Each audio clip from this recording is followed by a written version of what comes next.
The seaside town of Apalachicola is a great example of what we around here like to call Old Florida.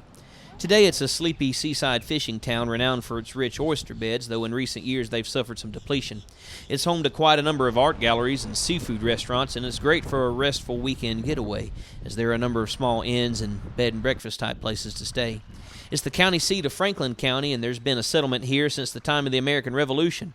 It was once the site of a British trading settlement at the mouth of the Apalachicola River, which empties into the Gulf of Mexico. The settlement grew, and in 1827 it was officially incorporated. In the mid to late 1800s, the town was the third busiest seaport on the entire Gulf Coast behind New Orleans and Mobile. Riverboats carrying passengers and trade goods could make their way here from as far away as Columbus and Albany, Georgia, by way of the Flint and Chattahoochee rivers. Of particular note to those of us living with high temperatures throughout the year is the fact that air conditioning was invented right here in Appalachia by a doctor named John Gorey. He'd experimented with ways to artificially cool air to lower the body temperatures of yellow fever patients, and in 1850 he patented an ice machine, a replica of which is found right here in the John Gorey State Museum. It's a very tiny museum. You'll only spend a few minutes here at the most, but if you live anywhere in the hot and humid South, maybe you'll stop by and tip your hat to the man who made it bearable for us. A short 10-minute drive across the bay takes you to East Point, and then another bridge south takes you down to St. George Island, another beautiful slice of old Florida, home to some great, pristine, undeveloped beaches.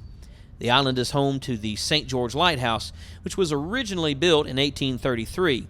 A hurricane knocked it down in 1850, so it was rebuilt, and that one stood until 2005, when years' worth of hurricane damage and erosion by the surf caused it to fall down into the Gulf. Roughly 24,000 of the lighthouse's bricks were retrieved and used in the reconstruction. Since the Coast Guard actually had decommissioned the lighthouse in 1994, it's now a museum. It's great climbing to the top on a beautiful day to take in the views.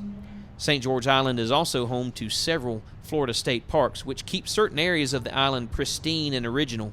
The island itself is 28 miles long and only 1 mile wide at its widest point. It's actually disconnected by a cut from Little St. George Island to the southeast. Now, even though this neck of the woods is seemingly about a 2-hour drive from just about everywhere else, it's worth adventuring over this way, if for no other reason than finding some great seafood for lunch.